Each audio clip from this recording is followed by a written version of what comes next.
கேட்டா kingdom community, Kings generation, ராஜ பரம்பரை, பிச்சைக்கார பரதேசி மரியா தலைய சீவின்னு வருவான். சொல்லுங்களேன், இங்கிலாந்து இளவரசரை எத்தனை பேர் பார்த்திருக்கீங்க? ராஜ பரம்பரையில வர்றவன் என்ன உடுத்திருப்பான் தெரியுமா? பர்ஃபெக்ட்டா ராயலா இருப்பான். ஆனா கிங்ஸ் ஜெனரேஷன் சொல்லி திரியிற பரதேசிங்க கர்த்தருடைய வேதத்தை புரட்டுகிற பவுல் சொன்ன ஓநாய்களும் நாய்களும் என்ன பண்ணுதுன்னா, மயிருக்கு என்ன அடிச்சிருக்காங்க? சுத்த தமிழ்ல சொல்றேன். ஆனா கீபோர்டு பியானோ பிடிச்சின்னு எபினேசரேன்னு கண்ணீர் விட்டோனே நமக்கு என்ன ஆகுது? உள்ளமெல்லாம் உருகுதையா.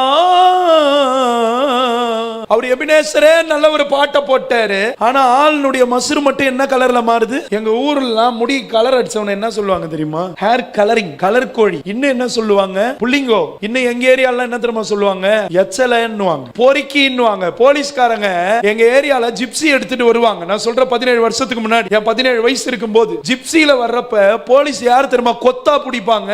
முடிக்கு கலர் அடிச்சுக்கின்னு திரியறான் பாரு, அவனை தான் பிடிப்பாங்க. ஜான் ஜபராஜ் எபினேசரேன்னு பாட்டு பாடுறப்ப பாட்டை கண்டு ஏமாந்தியே, யாக்கோபனுடைய சருமத்தை தடவி பார்த்து ஏமாந்தது போல இன்னைக்கு என் ஜனமும் இளிச்சவாயா இருக்குது சபையில. பாட்டு பியூட்டியா இருக்கு பிரதர், ஆனா ஆளு மட்டும் மண்ட மேல கலரு, பொறுக்கியினுடைய அலங்காரம், பொறுக்கியினுடைய கட்டிங், பச்சை பொறுக்கி போல திரியறான். ஆனா பாட்டு மட்டும் டேஸ்டா இருக்குன்னு அள்ளி நக்கி திங்குறோம். நீ வேற யாரும் இல்ல, செத்து போன சிங்கத்துக்குள்ள டேஸ்டா இருந்தது தேனை எடுத்து நக்குனா அதே சிம்சன் சந்ததி தான் நீ. எங்களுக்கு தேன் எங்க இருந்து வந்ததுன்னு முக்கியம் இல்ல பிரதர், தேன் போல இசை இருக்கு, ஆனா பாட்டு பாடுற ஆளு செத்து போன சிங்கம். ஹலோ, என் கூட எத்தனை பேர் இருக்கிறீங்க?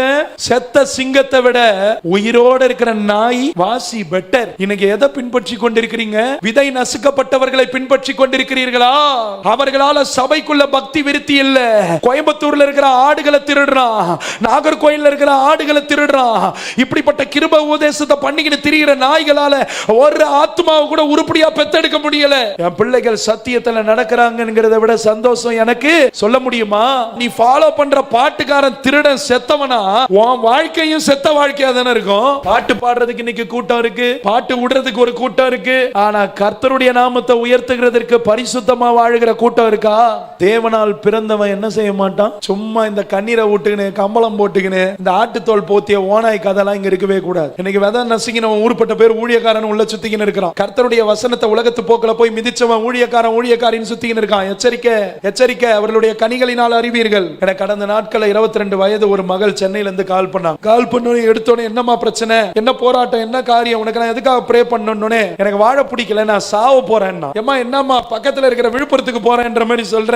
சாவுன்றது கொடுமையானது, ஏன் நீ சாவணும்? என் 17 வயசுல நான் ஒருத்தனை லவ் பண்ணேன்னு, அவன் பயங்கரமான கஞ்சாவுக்கு அடிமையானவன், கொலகாரன், போதைக்கு அடிமையானவன், அவன் தகப்பன் இல்லாதவன், பயங்கரமான ஒரு பொறுக்கியானவன். எப்படியாவது அவனை நல்லவனா மாத்தணும்னு அவனை காதலிக்க ஆரம்பிச்சேன். என்ன ஆரம்பிச்சாங்க? காதலிக்க ஆரம்பிச்சாங்களா? காதலிக்க ஆரம்பிச்சோனே 5 வருஷம் ஒன்னா இருந்தப்ப ஒரு 2-3 வருஷம் போயிட்டோன்னு என்னாச்சா, காதல் தான் மலருமே, கொஞ்சம் பெருகணும்னா என்ன பண்ணணும்? எல்லாரையும் சொல்லல, திருமணமாய் காதலிக்கிறவர்களுக்காக கர்த்தருக்கு தோத்திரம். கல்யாணம் பண்ணீங்கன்னு லவ் பண்ணுங்க. லவ் வளர்க்கணும்னு என்ன பண்ணாங்களா, தனியா ரூம் போட்டாங்களாம். ரூம் போட்டு டிஸ்கஸ் பண்ணி பேசி எப்படி நம்ம குடும்பத்தை பின்னாடி நம்ம வளர்க்கலாம், எந்த இடத்துல லேண்ட் வாங்கலாம், எங்க வீடு வாங்கலாம், என்னென்ன நல்ல காரியம் செய்யலாம்னு ரூம் போட்டு பேசினாங்களாம். புரிய வேண்டியவங்களுக்கு புரிஞ்சா போதும். ரூம் போட்டு இந்த பிள்ளை தன்னுடைய கற்பை இழந்துட்டான். இப்போ இவரை நல்லவனா மாத்தணும்னு போன இந்த நல்லவை இப்ப என்னவாயிட்டா? சொல்லுங்க.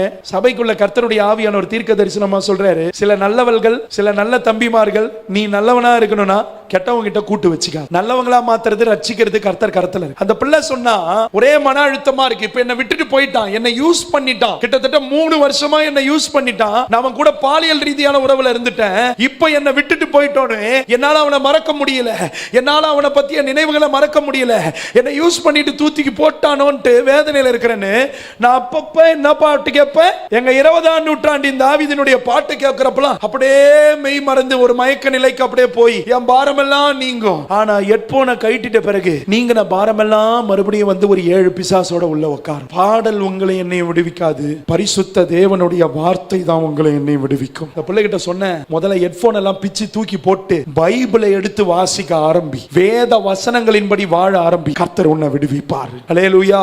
தேவனுடைய வசனம்ன்ற வித்து தான் உங்களையும் என்னையும் மறுபிறவி எடுக்க வைக்கும். எத்தனை பேர் விசுவாசிக்கிறீங்களோ கையை தட்டி, கையை தட்டி. தேவனுடைய வசனம்ன்ற வித்து யாருக்குள்ள இருக்கோ அவங்களால தான் பாவம் செய்ய முடியாது. தேவனுடைய வசனம்ன்ற வித்து நசுங்காம யாரார் காக்கிறார்களோ அவர்கள் தான் புருஷர்களாக இருப்பார்கள், திடன் கொண்டிருப்பார்கள். அவர்கள் மூலமா தான் ஆத்தும ரட்சிப்பு நடக்கும். வித்து நசுங்கினவனால புதிய ஆத்துமாவை பெத்தெடுக்க முடியாது, சபை கொண்டு வர முடியாது.